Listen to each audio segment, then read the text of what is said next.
నీ స్నేహము నన్ను మనిషిని చేసింది, నా హృదయముకు ప్రేమించుట నేర్పింది. విలువైన రక్తము నా కొరకు ధారపోసి నిలువెల్ల నలిగితివా ఈ ఘోర పాపి కొరకు. దోషములన్నీ కడిగి నాలో జీవం నింపితివి.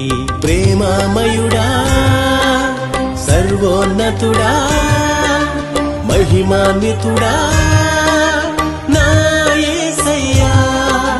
ప్రేమామయుడా, సర్వోన్నతుడా, మహిమాన్వితుడా నా యేసయ్యా. నీ స్నేహము నన్ను మనిషిని చేసింది, నా హృదయముకు